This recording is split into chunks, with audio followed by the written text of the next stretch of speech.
आप सबकी जानकारी में है ही कि 17 तारीख से हमारा राष्ट्रीय अधिवेशन 2 दिवसीय राष्ट्रीय अधिवेशन शुरू हो रहा है। उससे जुड़े हुए एक बहुत ही अहम प्रेस वार्ता हमारे वरिष्ठ नेता रविशंकर प्रसाद जी करेंगे। मेरा रवि जी से आग्रह है कि अपना संबोधन प्रारंभ करें।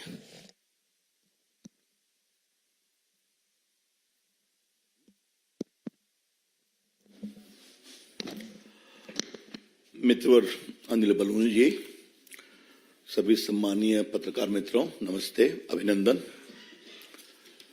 जैसा माननीय बलूनी जी ने बताया, 17-18 को पार्टी का कार्यक्रम राष्ट्रीय अधिवेशन हो रहा है। हमारे बारे में कांग्रेस हो या वामपंथी हो, कई प्रकार की टिप्पणियां करते हैं, लेकिन लोकतांत्रिक रूप से पार्टी के संगठन का अभियान सबसे अधिक भाजपा चलाती है। समय पर राष्ट्रीय अधिवेशन करना, समय पर राष्ट्रीय कार्यकारिणी करना, प्रदेशों में कार्यक्रम करना, संगठन के जिलों में करना, तो ये हमारा डीएनए है, ये हम कहना चाहेंगे। सामान्यतः हम हर लोकसभा चुनाव के पहले अपना एक बड़ा राष्ट्रीय अधिवेशन करते हैं। यहां पत्रकार मित्रों को याद होगा कि 14 में रामलीला ग्राउंड में हमने कार्यक्रम किया था, जहां मोदी जी का ऐसा ऐतिहासिक भाषण हुआ कि देश ने देखा, सुना, और पहली बार 30 साल के बाद एक स्थायी सरकार बनी। दूसरे लोकसभा चुनाव 2019 के पहले पुनः हमने रामलीला ग्राउंड में अपना राष्ट्रीय अधिवेशन किया था, और वहां भी जिस उत्साह के साथ आए, पुनः भाजपा की सरकार बनी, अधिक संख्या में जीते। इस बार अपना लक्ष्य प्रधानमंत्री जी ने 370 का सेट किया है, और लोकसभा में एनडीए 400 के पार। तो उस महान आह्वान को फलीभूत करने के लिए 17-18 को यह अपना राष्ट्रीय अधिवेशन भारत मंडपम में दिल्ली में होगा। इसमें कुल 11,500 डेलीगेट्स भाग लेंगे। The numbers of delegates who will be participating in the All India Conference would be around 11,500. इसमें सभी राष्ट्रीय पदाधिकारी, सभी केंद्रीय मंत्री, स्वाभाविक रूप से प्रधानमंत्री रहेंगे, सारे एमपीज, पूर्व एमपीज, विधायक, मेयर, डिप्टी मेयर, जिला परिषद के अध्यक्ष, इसके अलावा प्रदेश के संगठन के प्रभारी पदाधिकारीगण, जिला के अध्यक्ष और महामंत्रीगण, ये सभी उसमें रहने वाले हैं। जो संगठन के विस्तारक हैं बड़े, वो भी उसमें रहने वाले हैं। 17 तारीख को फर्स्ट हाफ में पदाधिकारियों की बैठक होगी, और 3 बजे झंडोत्तोलन होगा, और उसके बाद ये 18 तक ये कार्यक्रम चलेगा। इसमें 2 प्रस्ताव पारित किए जाएंगे।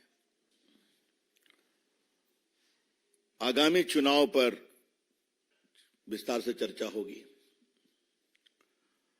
विस्तारकों की बैठक होगी अलग से,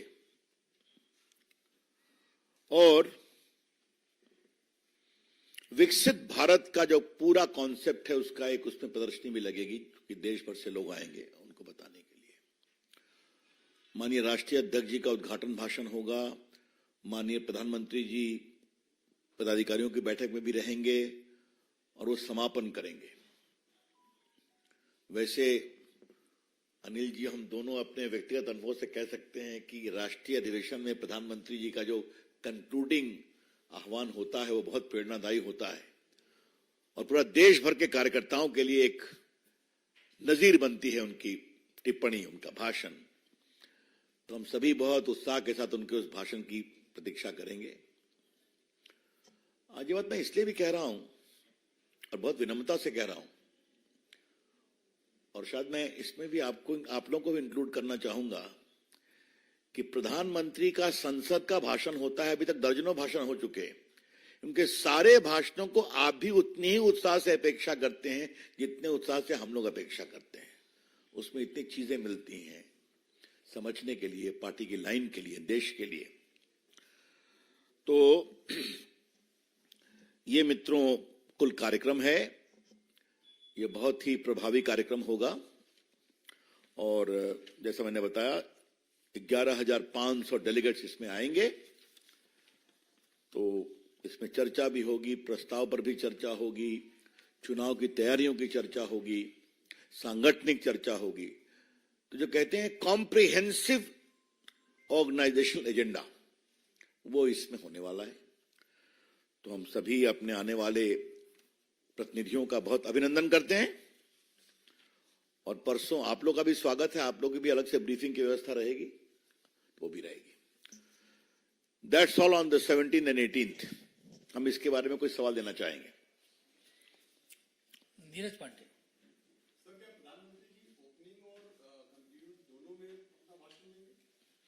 अब ऐसा है, वो तो बहुत तय करते हैं। उद्घाटन तो राष्ट्रीय अध्यक्ष नड्डा जी के द्वारा होता है, आप तो जानते ही हैं। आमोद जी।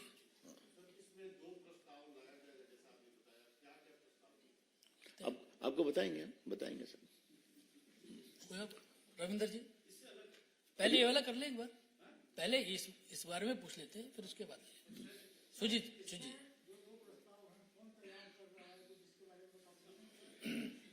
आपसे भी वार्ता करूंगा, अवसर आएगा तो। हाँ विनीत।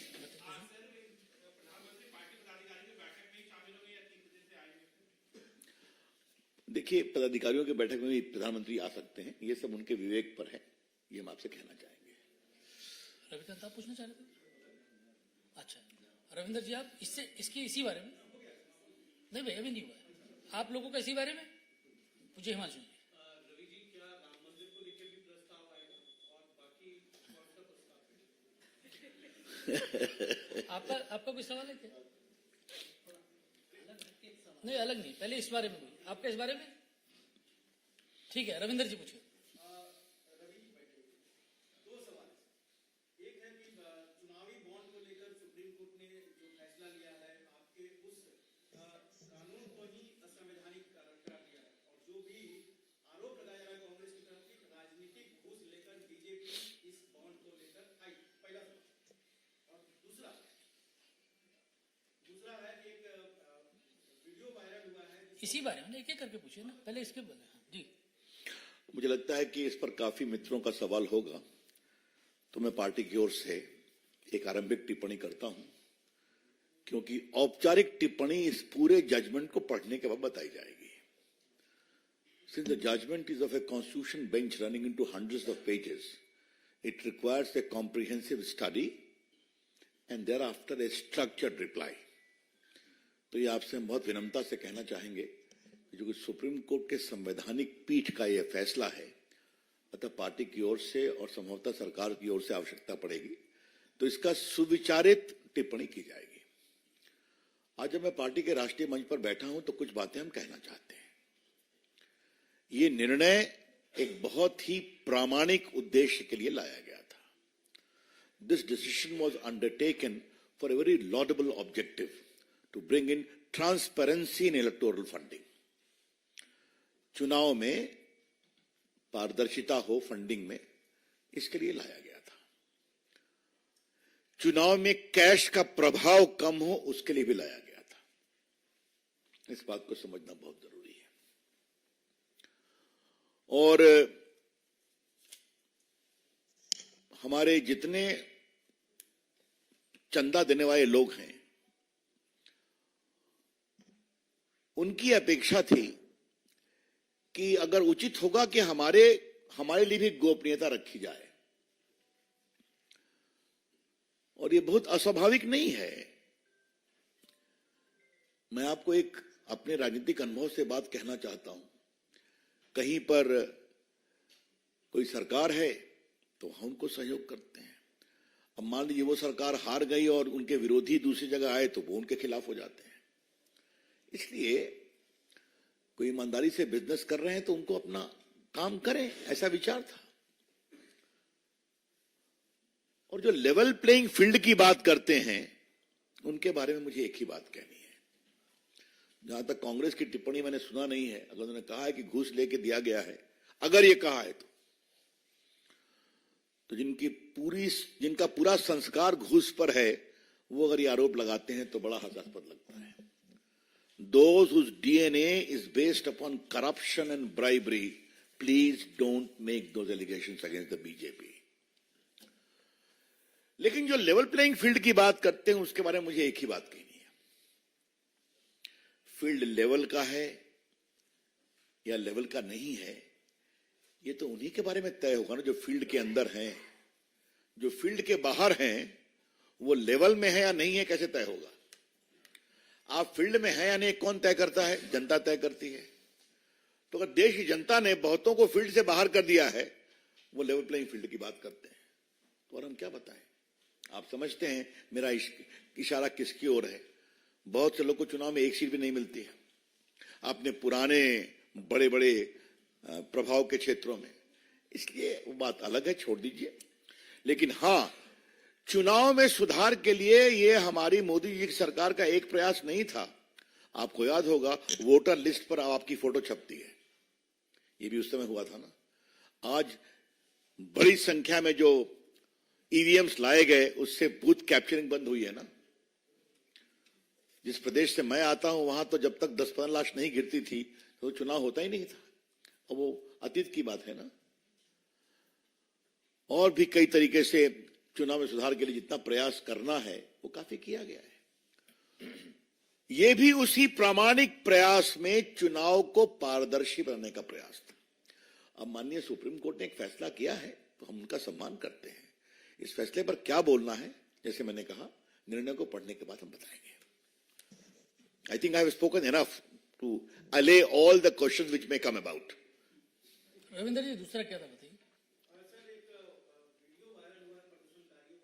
नहीं, एक मिनट, मेरे ख्याल में और मैंने इस पर और कोई सवाल मैं नहीं उम्मीद करता हूं। जितना मुझे बोलना था मैंने बोल दिया, और इससे आगे मैं बोलूंगा भी नहीं। Don't mind. नहीं, इसका हो गया। इसके अलावा कोई और सवाल है तो बताइए, इस पर पूरा जवाब आ गया। मैंने भी, एक मिनट आप वेट करें। हाँ जी,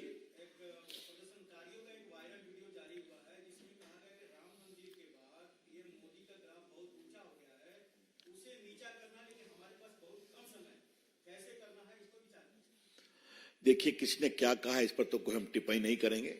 मैंने भी वो वीडियो देखा है, किसी चैनल पर आप लोग चला भी रहे हैं।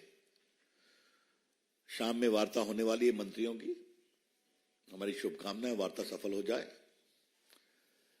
लेकिन हमारे प्रधानमंत्री का ग्राफ तो ऐसे ही बहुत बड़ा है, आज से नहीं बहुत दिनों से है।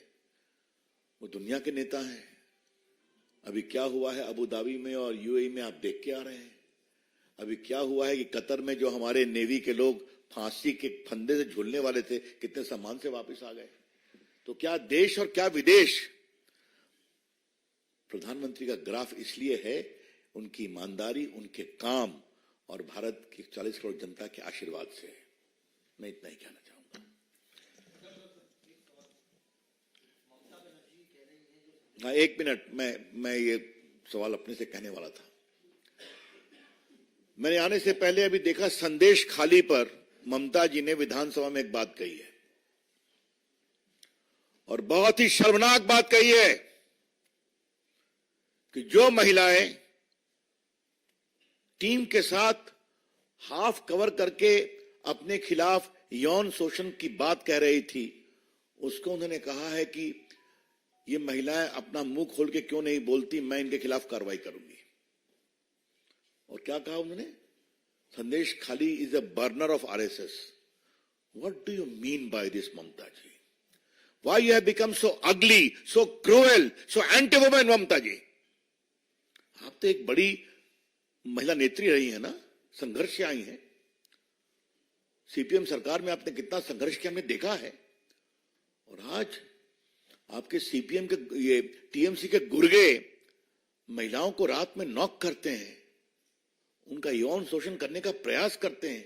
वो खुलकर बोल रही हैं, राज्यपाल जी के सामने गई, और आप विधानसभा में बोलती हैं कि आरएसएस का बर्नर है। शेम ऑन यू ममता जी, शर्म करें आप। एक महिला प्रतिष्ठित नेता जो मुख्यमंत्री है ऐसी बात कहेगा। लेकिन दूसरा सवाल आज हमको जरूर उठाना है, यही अगर भाजपा के किसी मुख्यमंत्री के मुंह से निकला होता तो अब तक देश में तूफान खड़ा हो जाता है।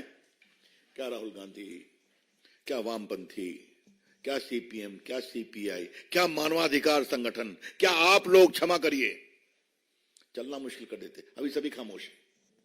इसीलिए कहते हैं शेमफुल डबल स्टैंडर्ड्स। तो खैर इससे वही एक्सपोज होंगे। आज हम बहुत पीड़ित हैं और पार्टी की ओर से ममता जी के इस बिल्कुल शर्मनाक और गैर जिम्मेदाराना वक्तव्य की भर्त्सना करते हैं। नरेश जी, आपका सवाल? मेरा एक सवाल ये था कि जो शंभू बॉर्डर पर किसान आंदोलन चल रहा है, पंजाब सरकार ने कहा है कि वहां पर ड्रोन का इस्तेमाल ना करें पंजाब की धरती। ये एक सरकारी ढांचे पर अब पंजाब के मुख्यमंत्री क्या क्या करते हैं छोड़ दीजिए ना, वो तो हम टीवी पर देखते ही हैं रोज है। ये बहुत संवेदनशील विषय है, हमारे मंत्रीगण बात कर रहे हैं, छोड़ दीजिए। लेकिन इतना हम जरूर कहना चाहेंगे कि नरेंद्र मोदी जी की सरकार के लिए, किसानों के लिए कितने बड़े काम किए हैं। आज हम एक बार राष्ट्रीय मंच से जरूर इसको दोहरा देना चाहेंगे कि 23-24 में जो बजट एलोकेशन किसानों के लिए है वो 5.26 टाइम्स अधिक है 13-14 के बजट में। आज दिसंबर पीएम प्रधानमंत्री किसान सम्मान निधि 2018 में 6,000 रुपया शुरू हुआ, अब तक हमने 11 करोड़ किसानों को 2.81 लाख करोड़ रुपया सीधे उनके अकाउंट में भेजा है। और जहां तक एमएसपी का सवाल है, तो क्या खरीफ, रबी, कमर्शियल क्रॉप, इन सब पर 50% रिटर्न के साथ ये चीज दी जा रही है। और आपको हम जरूर एक बात, खाली 2 आंकड़े देना चाहेंगे। पैडी पर एमएसपी 13-14 में मनमोहन सिंह की सरकार 1310 रुपया था, अभी वो बढ़कर 2,183 रुपये है 23-24 में। वीट, गेहूं, वो 13-14 में 1,400 रुपये था, 23-24 में बढ़कर 2,275 है। और मतलब राइस पर 67% वृद्धि हुई और गेहूं पर 62.5% वृद्धि हुई। बाकी हमने कितना प्रोक्योरमेंट किया, कितना बजट बढ़ाया, ये सारी बातें, कितना फसल क्रॉप इंश्योरेंस में दिया, ये सब छोड़ दीजिए। तो नरेंद्र मोदी जी की सरकार किसानों के विकास के लिए समर्पित है, सदैव कार्य करेगी। और एमएसपी में कांग्रेस की तुलना में, और कांग्रेस के और उनके नेता राहुल गांधी के बहुत सारे बयान गैर जिम्मेदाराना है। अगर खाली हम उनके रिकॉर्ड दिखा दें कि उनके राज्य मंत्री ने, किसी ने कैसे कहा था स्वामीनाथन की रिपोर्ट पर, it is not feasible, it will create havoc for the economy, ये सब आप लोगों के सामने है। Any other question?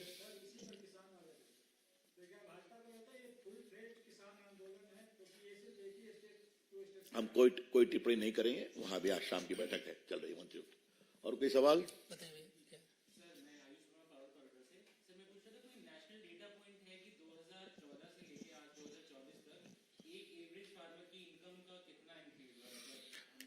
ऐसा है कि ये तो उनके सामने है ना, आपके सामने में।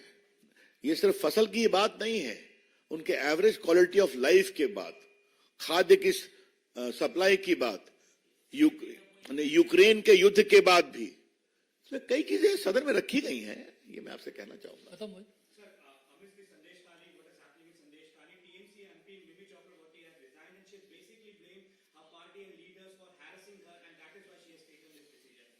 I don't want to comment on this, but yes, if it is that, this shows the inner situation there.